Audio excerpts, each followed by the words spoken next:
Mo so bo wa de mama dan katika. Obewa. Ido yimi awe. Ido we money we buy. They are here business ready. Why you work para talk? No come here for they no ije no here. They are here business ready. It don't want you well. And then you had the gbe me or you had the gbe him no talele me. Una the gbe gwan business me.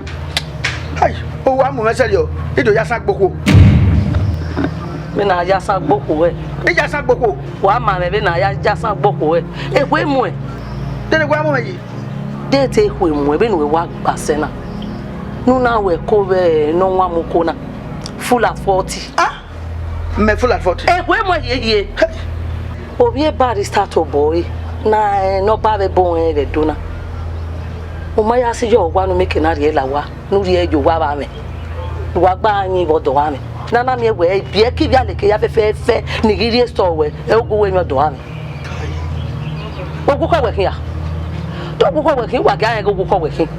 No fu pe. O ki a e. Hey, FM o. Obe yiwe pa lo to se wa ni. Radio na me waya. O be so do ni ne. Wa ya mu me area. Radio without waya. E bo ma me na ye ko. Hey. Iyo ko na no won da no do na je oboya. Owe. Won no pa na wa ewulu. Wa ji bi odora. Iye we. Wa ji bi odora. Ha? Yeah, your business ready. E ko mu we. Ara person na no gwalu wele ni eri me gbofu we bai. Iye na so eti hian ya mu kekego. Aye fun ya talawo. Me gbofu bai. Iye ni gbage ajo akon ni no bu wele ni me gbofu we bai. Semi ani wo me, Uyigue me. Semi ani wo me. Me message we gbagbe ne. Ah? We ba te. Eji me. E bata ni mejo yo han giju ejo a. O wodo no je na. Ono na ya gba poke ne. Hey. Azo ko na kin. Na me wo ya fe ni ragbon ya yin ya mi Osaro boa ni ara o dion. Ijo egun yen mi e. Iyen me ni yo dion wu. Iye ko yo we vati gwen na no ya yan da fun we ni ya poke ha wa ai toge na o kya be bu Ejime o ma we ni je me di aje ije me je masewe ejime ne dede o se ti ye fi se we fo wa fa le pele boss ale nya ho e o abon we to we ani gba fi yin na ono se gbogbo na o won me ro pare company na ne to we mai ho ye o mi ko fun agba lo ije me ne dede o ye fi se we fo me hi ame na iye ko me e igwa yimu na me ije me ne dede fi se we fo o we wa ina pele be o sale yu o to o ne to we wa o ma mi wo ya mo ije me mo ba ke be ije ba wo ne ka ye ne kita fi o bole le gbe kan wa gwa ye business me wa mi we dere wa mi u do ya gwa ni ju e yo go gwa ni e yo wa do be agwa ni ju e na me ke na da o di o gwa we o ya ni ju e yo gwa ya we ke ko ke le mo ti be no mo o ma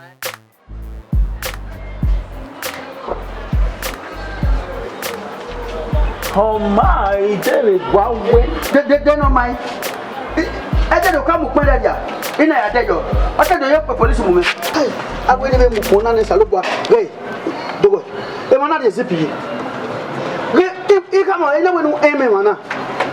Gay, you better just let but what line be no get to that line. Oh boy, now when we die, you got joy. It might know who where I am. Make up a demon. Oh, yeah, where go. Hey, woo. They make where I take a book. Go, they go. Who are they? Hello, darling. Hey, my baby. Tell you about go. Ya kia buvi. Ikama ya la ni. Anyway, I got already, huh? What are we?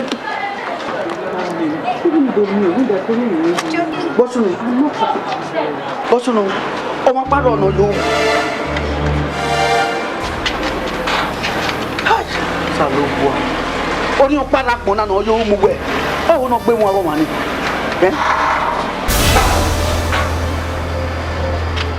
Oje, how are you no?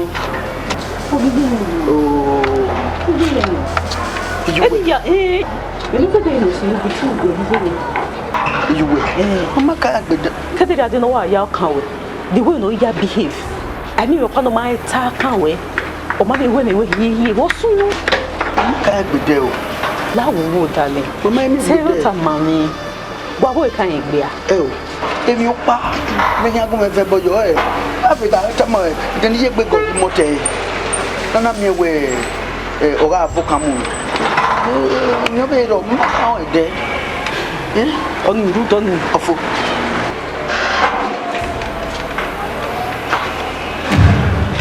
Hear what told me. But I am in the other. Oh, go with you, Amu. I must stop in marriage now. Mom, must stop in marriage now. Oh, Mukwaka. You are Mugo. Bonawa, Jalawa, Yamugo. Mom, I'm not coming here. If you look bad, you are set to it. You are doing one basket to it. Who diamond the middle part of my dog by a only manner. But it can surprise you. We are Mugo. A worry. The marriage man did it. Or like the mother, why you have a good dinner?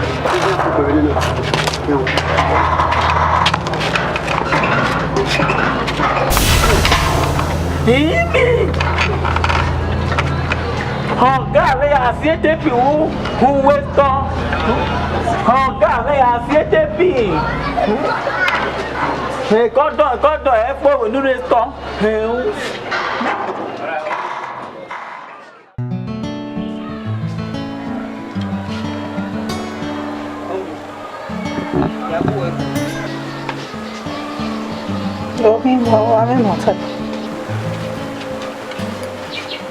Mommy, me don't understand the way.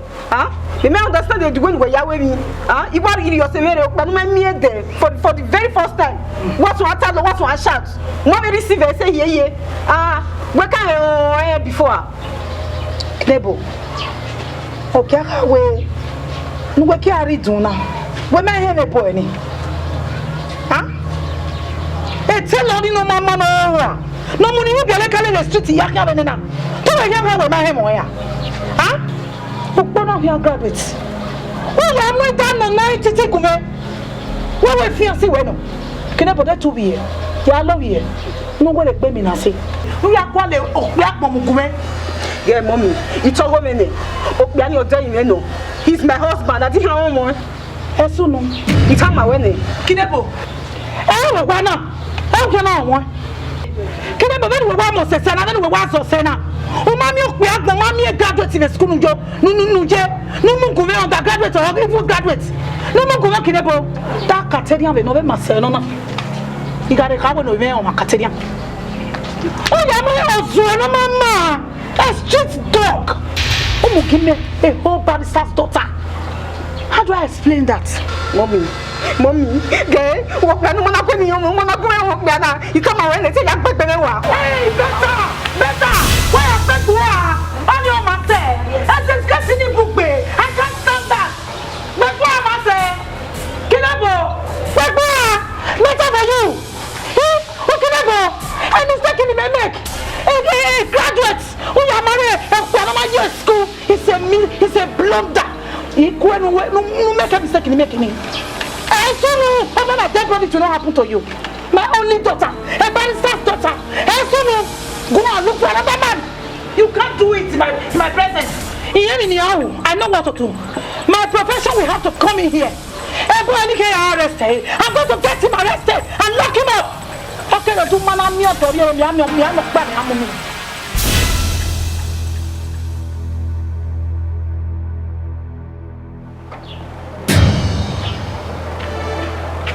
Epa. Mo sai wa mi o wa be tele na je. Epa la ho. Iyo sa gwa yin o. Igo me Ehigiator aka Osaro da wo sata. La wo gbe pari go me.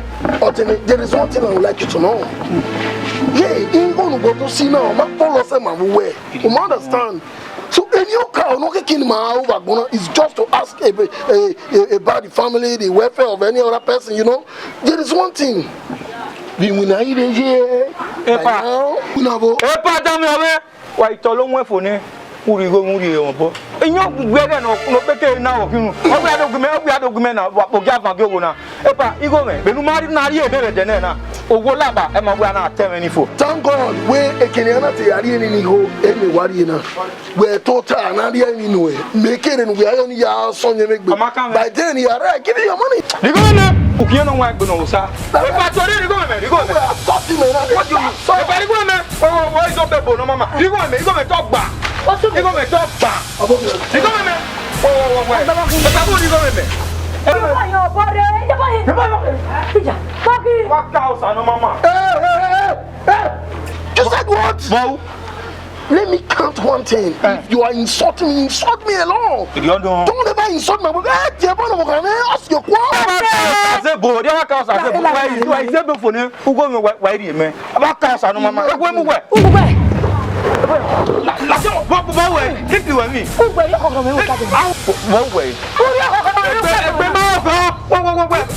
Papa, who come on? You have the party one, man. The party one, no matter what Miss One boy Bobo can. Papa, if you walk away, if you and me, you don't want to go.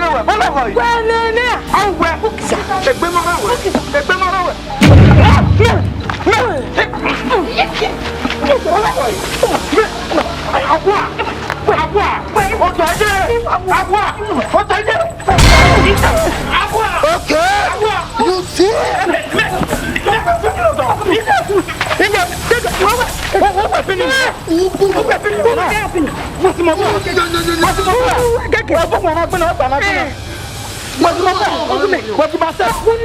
You see?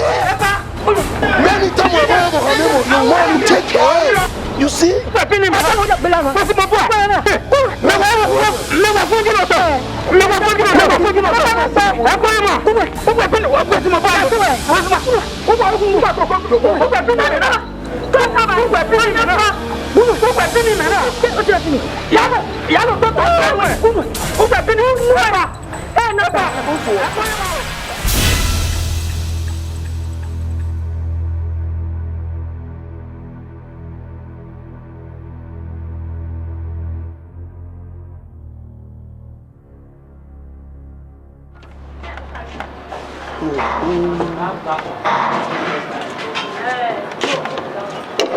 Tailor, ever you? If you can't mahama we a police tail do more. I will not parry mana. We have Ida. Osaro. Why in your man when ya? Who were coffee butter you go? Where for there? Who were coffee where you let me? Aruda. Osaro was a woman. Benny Amowie, I tell you. Opara papa wa wife. Oh, he ain't papa you are. There you may. I don't know man, I am a taman. He must have so me no ga yin ya. Ni ai me kana ibi ka wani mu nanu.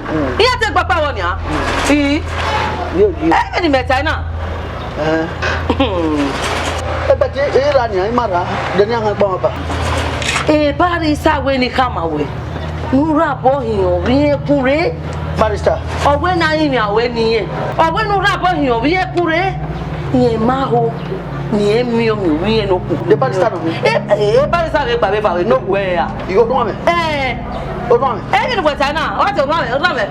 We. Eri no azu. Ama o. Ure ma na se. Barrister. Huh? Di kan we di wo wa ya be ke shaba. O no no we go ye ni ha do when you do ya we na. When you do ya we na do me de ni amugo obi ehun na do me ogo kan aro be de. Ugba yo mu. Boy, dey tu we re ma na be de yo.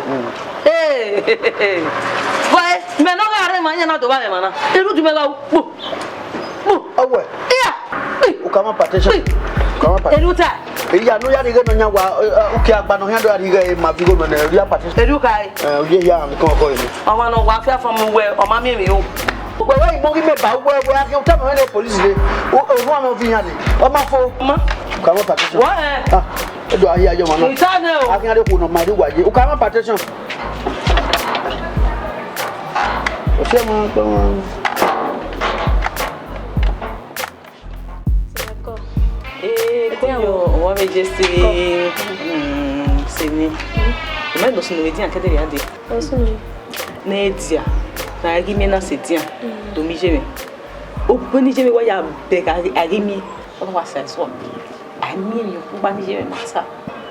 Oh, is what alone wa work Aighimien no wa work out. We no la de we money de gbe ya bege. Aighimien go wan gbon. Yi ma oni won e. Mo mi work wo sun we ni mi ese. Ono wa work out.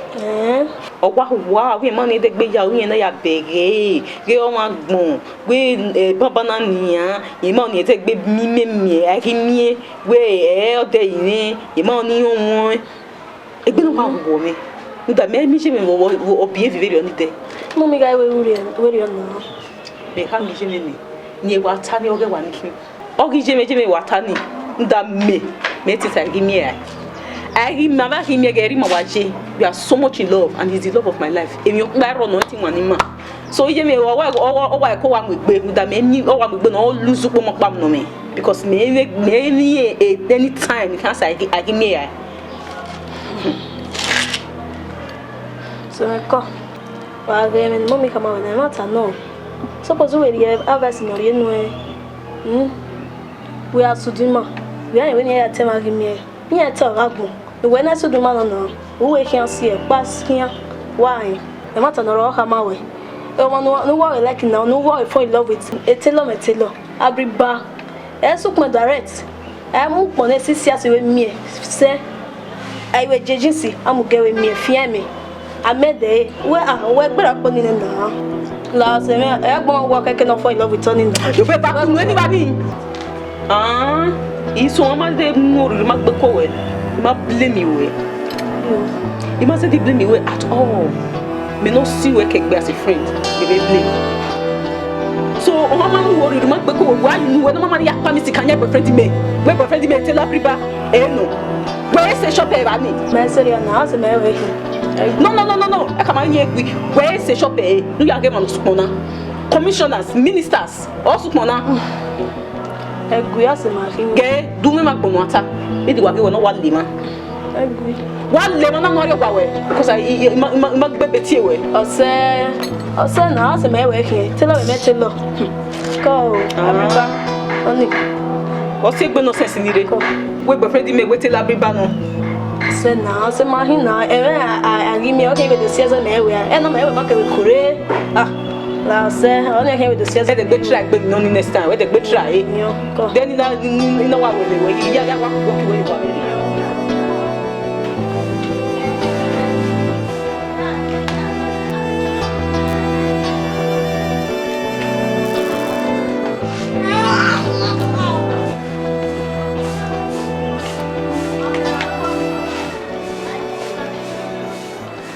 Domo sa.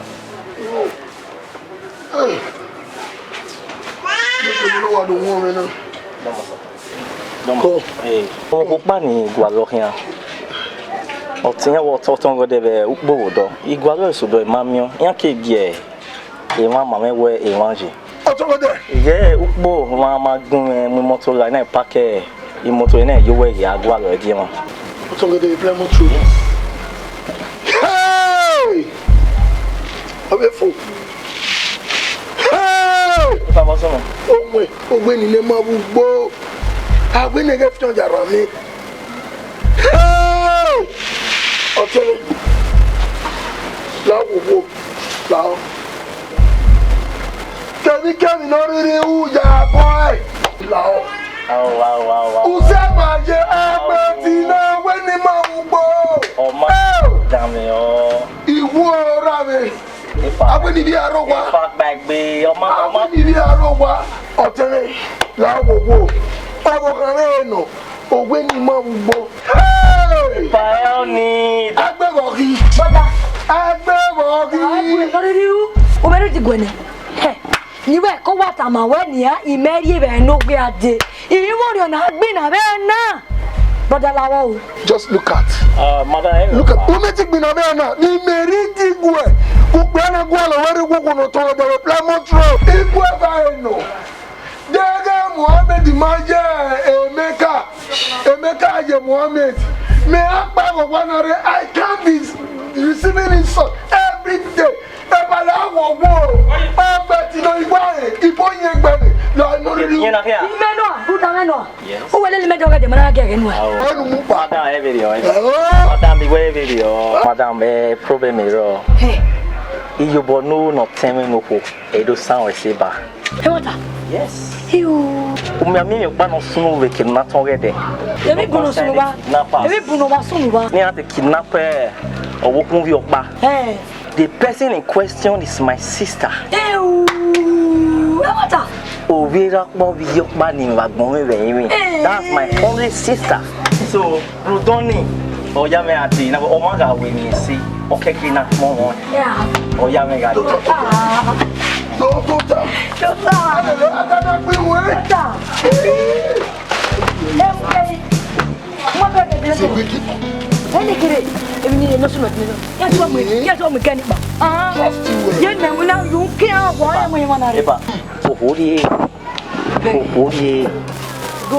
That is my wife. I know what she can do.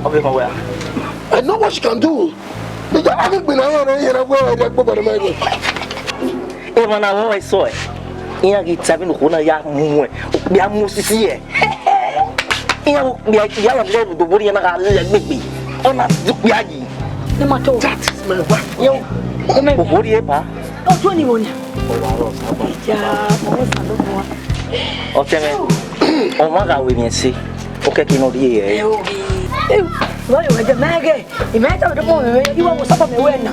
Ha? Ndo no na yi mi ya ti. Ni do wizo ehere nwa. E mata. Yeah, abi me na wa e. Ogero wa. Ogero wa bena. Let's keep it.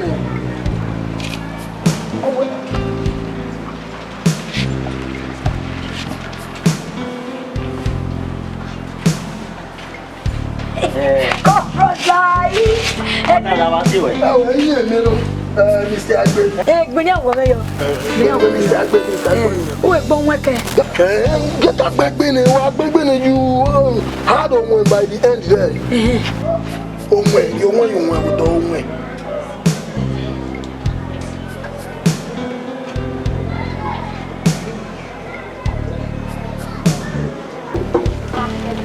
Pardon mo sa. You kujo. Okay. Epa, this is a check of 1 million naira. Oh well. Hey! Amigo, Oh no na. Eseni uni me. Can no count how many. We na sa ona mase. O my for wow. Tai that song. Muena.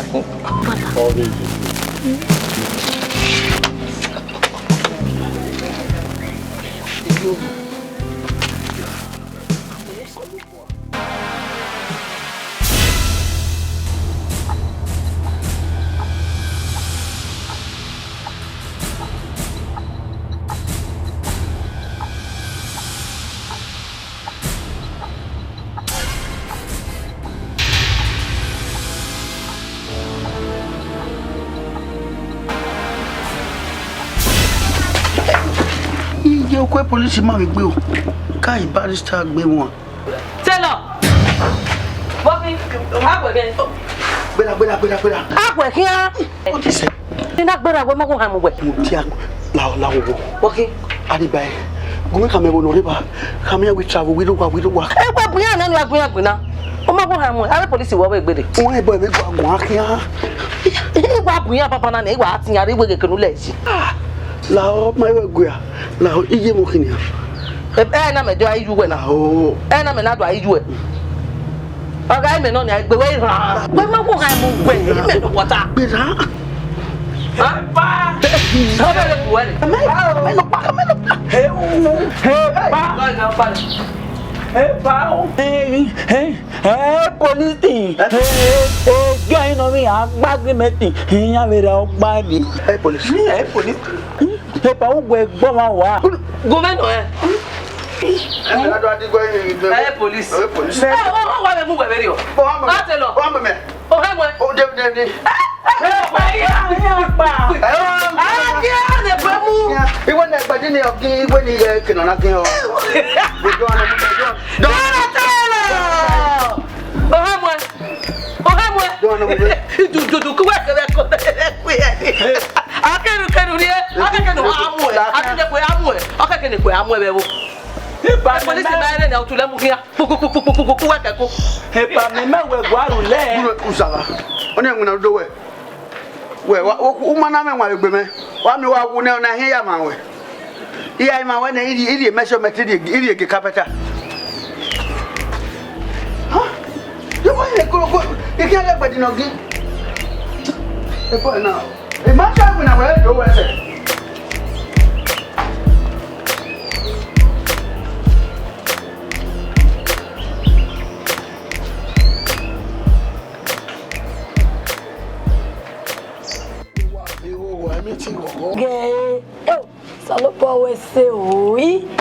Iye no tawa is a baby. Ado adego de iyama ko. 1 million naira. Padona. Hey, sir. He my baby.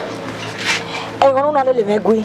Oh, where megbe. Oh, benagbe. Oh, benagbe. Oh, where megbe. My baby, bonnet made only manner. My baby, bonny benade only me. Meme, now. Gigo, my meme. Oh, Kaganapa. A camera in me binner in Wamuko. Ia walk be net. Even me, I want to go me now, Ricapo. You are it. Down. You come away. You would anyone, and I'm Momoku. Ah, the Bohawi Binama. Eh, no kicking around. Yay, 1 million. My wife, a coyari, pumpkins. I did you book and but baby, no water. Me, I'm winner as a manager in any company. Will be a river. Will be a winner. You my va at Okubi. If it's Sakwa. Yeah, damn, Igbinosun. See, as a lover, you are too generous. You're supposed to know that. Oma, when you wake up, Leba Seva, you will go webbing. Round that way, Igbinosun, Igiweme. So, Pano, maybe the woman, I will never tell about what I win. Uzo Yasi, on your bubble, equal Mariana. When I do women, I never do women, and your bubble, there you go again. You see, fighting is the last thing that you have to do. You don't need to fight. Igbinosun, pure mercy. Yeah, Igbinosun, we want me. Either money or injure or mistakenly or money or something. What I know. Beggar, I don't know who they were a great yard more. Wow. You know, Regina. Okay, can you wait? I'll be your boy, Seleke. Another one die. For the 4 year wow, my dear, my loved one. Una ni you say 1 million. Osisi roba wa to do. Here they don't shoot go. When already and we can rule here. Learning water. 1 million. 1 million. No one say 1 million. Opala be no one say. Ubege. Ba carry 1 2 3 adon. Onya. Google what an 1 million. Gay. Ma we ma gwalo one on ma. Egbo won na kusana na be woman. You go very nena kimami amogwa we no. Damayo. Omanji school. At least that is economic area. You can't do that now. My fear you have 500,000 maybe a fixed deposit. Ehibokla. What do you mean? 500,000 maybe a savings. Man, I win the money might have a nigo. Gradually, with gradually process, we'll move up to. Gradually. Gawali, no, matter about when he anymore. Gawali, your money, I bet. From there, I'm going to know amiga go have a parliament and work and have a flat. Maybe a plastic, but I won't be man.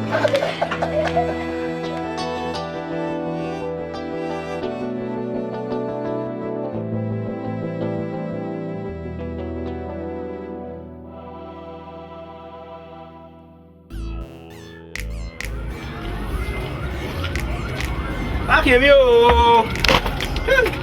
La dego, how are you about that? Come. Na le bone me cupboard re. Ija, what do you papa no me cupboard? Coffee no rugwe. You are going to waste this girl.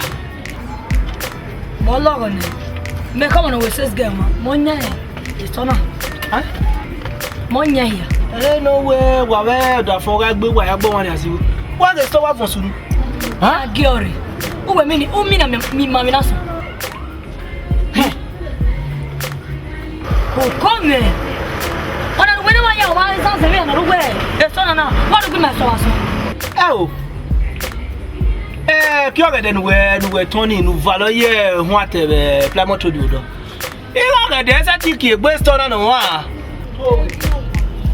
Ọ̀gẹ̀dẹ̀ ni ko wori ke dia du o. Ayo, se ti re, da yo ọ̀gẹ̀dẹ̀. Wa yo ma di asi. We gba ko so we ya wa rugwe we. So o gbe do gbe so na ma so le ya. Please. Ya pe bere wa. Ko karo. Abo we so. What the? Ya ni le plamo to. Ya mi pe sa meji. Wa mo ti wo ro wa gbale fun na mo aji store je wo we ọ̀gẹ̀dẹ̀ e we ya. Ge ọparun edogboru ho e adena. Igunyi me eri ugbina ni eri ugbogbe eri ugbogbo do una dam e dia. E dia agbe mi ya fe nu wa lo me store na. Abolo o kan do ya gai. Papa ma wo tana. Awu meni me ya ge awu. Beberio. Ugbe mi aka ya sunenia. Ni ya egwe mebe ladu na rude bogare e meri. Ge e ko we gbigbi. Bena na mi we ube mi go ya ki store na ya wa gbo ma emi oto enia. Agwa we no be we ni. No wa oto wa ri benje ya lo yo ahio fa. Dun si ami kwani. Wa be do ri agapa yo e mo. No gwe ati e kan ye store. We ami go no ro room da we wori yen yu wa. Ge. You know I said never was put down one many. Who die respect egbe. Be no why abu mo de we Igbinosun ni iga we me yeye oji me hu ma wo si. Mama e meni no laja hu mu we nisi. Mi ajo hu ngwe yakoma ni. O ma pa yo wa were. O bu mi aje so na do aka ma megwe. Ni ma wa we yo ma ya asigo. Wu ma yu we asigo. Tok ma ide de me go ni ya. We de store we wa fun sunu na ze we ila we store who are the way fridge. Anya no kolu se we wa elele go ebo no ogbon ya neru. Wi wa ari egun mi. Ni ya neru nu e. Na do mi ari oba do mi to wa. Omo wa gbe yari asigo. Wa move ahead ni yari anyogun e. Ya neru nu. Baba amu ni na ri oba o. E yari o meni ake so ge na to gede. Ime ni ni o tiketi ya ga me mani. Ya ni go me. Ige lapo ya mamu me. Igo do go we feja. Ya wa mu ri ari me bo. Wana ka be ari ba una to digo ni mari e wana. Ya ti are. Yari anyo. Fo kyo na me. Yari anyo. Umu nwe go do. Oma de no we fridge we da we go abe ko ni. Ibe ga gele kan. Bari ye ne ku na me no wa. Ara na ri a o. Ye me Ara ga ne ku na ya o. O gya fu e. Be ni wa ke we nana. Fara bi atemi. La ho ha me no gbe me de na ye ti pa ye ti fi abo pa wona re la ho. Abi atemi wala te wona de nanya. De mari agbon we fara bi atemi le bana. U talk la. Yari anyo gbe ya de runu. Yay, tama we. Who set it on? Who set it? Runda. When we mo wo pa e me na lo re. Wo wa won ni. Mogba. We ajawe go wa ti fe yo. Wo ri ma no sunu. Ipe anu emu mo na ge no sin ya fe wo ri ma ho. Me we adomuge. Chief Executive, me CEO MD, Tailoring Group of Company. We do mo gi me. Mo no filu gbe wa. Abeg go. Nuwe watana makane. Wa gwa lo mo no ri machine wo. Go. Make way. Gay. What do ya mi bi biere? Ndo mu hoye won. Oni wa kare ntana. Ni do mi bi we. Yes. Aye no keke no. Ala ma la lo we o ma yere. We ma lele we be na the address you to. Yo keke ni wa mi bi we. Ni aka mi ya we iya mo nyime omo ni abia mo nyime because ya ma bio se ya pa bio se akeke ni wa mi bio we ni ka mi ya we ama bio ama no akoko amakoko akoko Peter Paul James akoko ukpondo se na se nwe se ya bai ukpondo se come for ya o wese oni ma kare nu do mo ye mo oni wa kare ntana ya re we na wo gbede na mo go yinu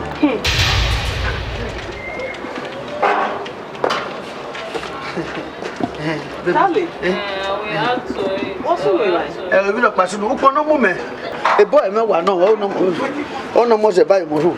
Me wa ge upo no mu de. A boy me say say dia ina do wa me de. You go no ka no de mo mai ni me ma. Customer we know how to. Yo boy ba ni yagulu. O boy ba ni yagulu. Ye ni tsama wa. Uga onu e. Well, listen. Uga onu e. Iyawa netsin. Iyawa ne levasiva. O kan do mu go yo. Ze wo. Oh, wait, the why? You mean I want to tell you? My fiancé. Wanna fian? Darling. So that as a young woman. Oh, God. I'm going to get Natana. Oh, my God. Jesus. I want to be like that. Or Temoko, or Temeko. Darling, so any of the friends what have you do? A matter what? I have been my way. I can go to oh, no, a pastor what up, Mamma Woman, Bamo, Muta, did Bamo. Sweetheart, no explain my way. Again, now, in my way, there, over the air, I am a corner. I'm not seeing your mother. Not for your battle. Go for it, but again, I'm going back there. Maybe Mamma, he demanded pastor now. Look by me, pastor. Huh? Oh, my bamo, okay. Oh, good. Okay. Oh, okay, get now. Hey, baby. You want me na not time pastor. Oh, imagine my little Joe. Get my little Joe. Who done I don't tell? Hey, Joe. There's only him. Finish me who rested. You know where I was so poor. My wife, you know, man. Darling. Who do I make my love. I love you. Look, my I love you. You must play me where you play. You not stoop so low. Oh, no. Again, Mano. Shut up. I'll kill you before your belly. My love. My eye. See, love. Look, my eye. And you'll be away. Please. Hey, Johnny, working down your lao. Loving your baby, sweetheart. Hey! Hi, baby. Oh, Larina go careful. In here, I'm going your way. It's a go boy. Pass up me.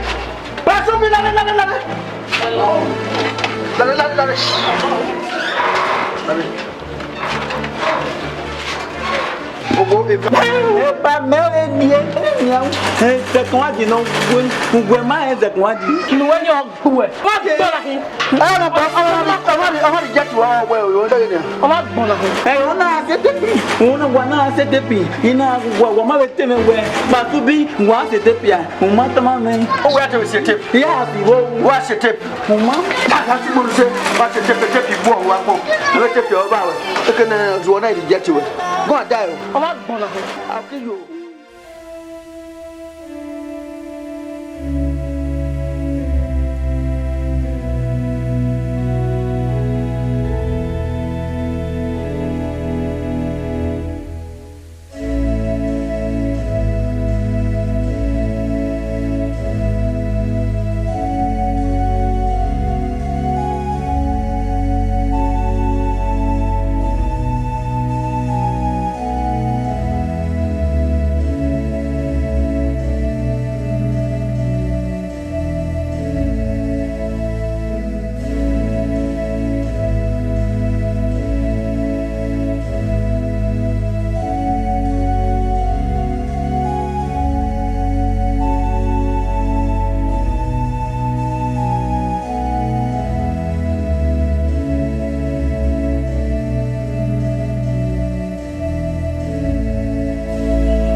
Sewa ni na to ba ko bebe ba. Ah?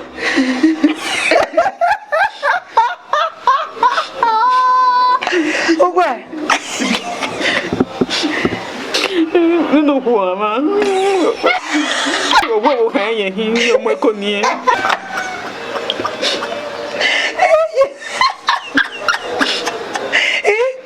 Kidabo.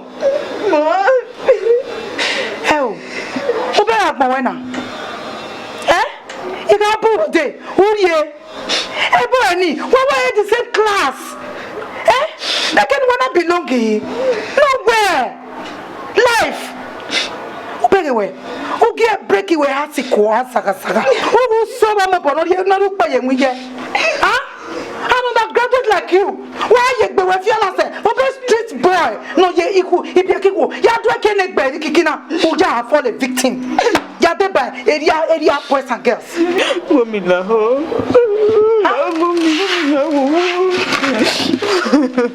Kinebo, Mamma Mila. Come away. No carame. Oh, no to me. You are both the Uyigue. Who better right now? Look at you. Just look at yourself. Mila, Kinebo, oh my own so where? No, we make a mistake in making life here. Huh? Why would you we? I'm so happy, Larry. I'm not allowed. Very well.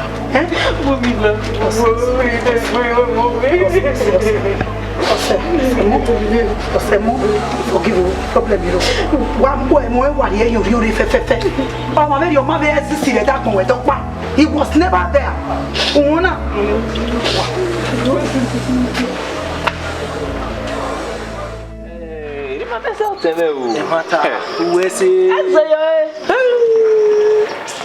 Ben ma we kuse we manaka mi me egbe video. Egbe be the matter na important is we manaka mi me. Na we ozuo enye hin. Ozuo ania. Obabu mere. Ya. Ina we ya inya. Bora. Ozuo. Me we na sinia. We ma even matter na ga ye. Why is ni so te na do tan we ho nu dai. Ni wa yi na. Ona agba egbe. Do bo me wi yi me ka he. Wo lo ko ni me awo gbe si ba ye. Awa wa pe gogo level ni. Aba fe gogo. Wa. Ke me pa no ni wa ka ma we. No we de do agba wo do ayi me. Agwa ya ni na we. Ti mana me wi wu wa dan egbe video. Awu me na di mu egbo awo. Odile.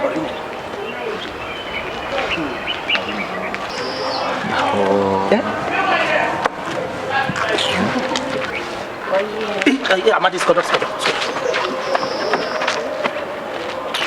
Hey boy, I come. So my boy. Abo here. Oba bambo. Koyo. So my 12. What to ba? When ye. Evo na ma we na nwa. Ma me eto. Ti da bie. Omo abokuya. Wesi. Boa. Amadi. Aighimien. Me assim. So pan we la ho. Amadi. Waka. Ama. Oga we ni me we yi no. Ikweyo. My way we gbedu apa. Wa kweyo. Ikweyo. Wesi. So kon pa no. Ai ke mi ma we gbesun. Ebi no ruwo we mana we distina. We awe he.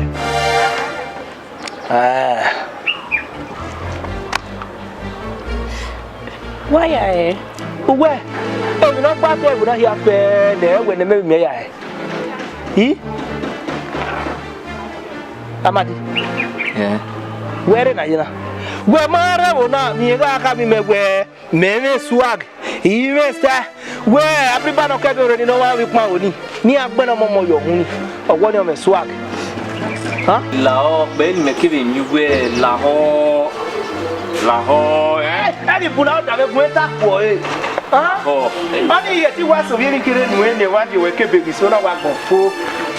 Uno ya ki we ne ho na la we hia. Na me wa ki we to no bia. O ma ne Iso pan we be la ho. Ka ma me ri o. Me o we ke kolo de ke esizo si ke hia o wa. Lo ya do lo be la ho. Na do abade mana. Egbe mi nu wa wu na egbu yin we nu gwe no gwe na.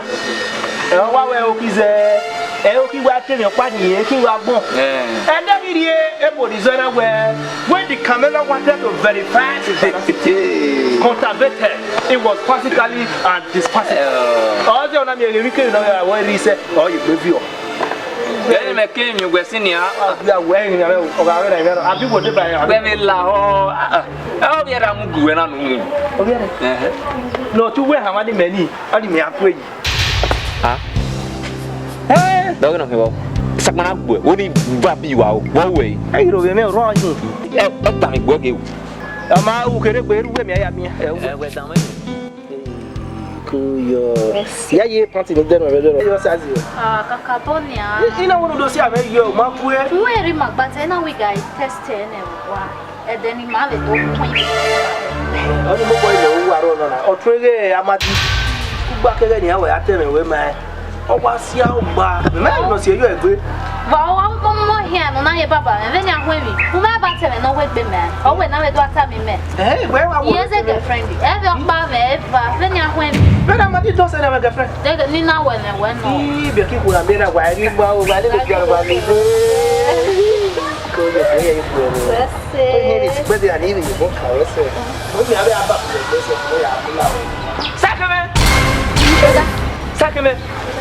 Sacrament. What am I? Sacrament. Walking. Oh, yeah, women, I say. What are you wearing? Oh, that can't see whatever. Who do why? Sacrament, why? It's not walking. Get out of it. Who's war? It's a problem women, I say. I've been one way to young women, I say. Yeah, only me. What warrior? I don't know. Only more. Sopna. Where? It's Sopna. Well, me. Well, you know my old day, but that's why. It's Sopna. My lab is now. I have a good way. It's Sopna. I will have you.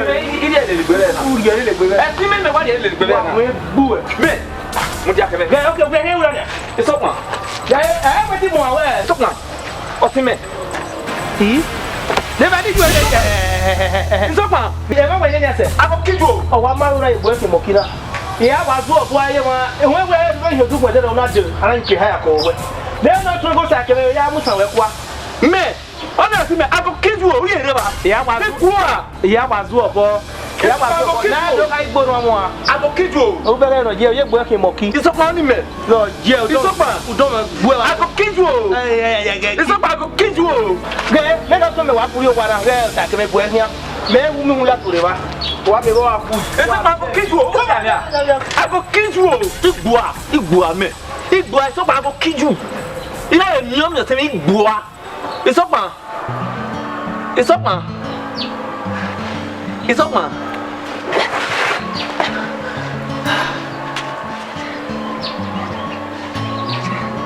You must say, Agbinosun. Ça que merci mon mec fier.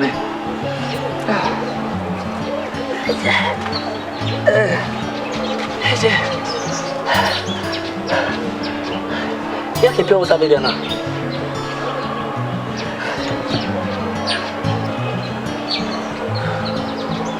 Ah, e me wa kele mona hina. Abi mo, eti ma hina na okona ya ba.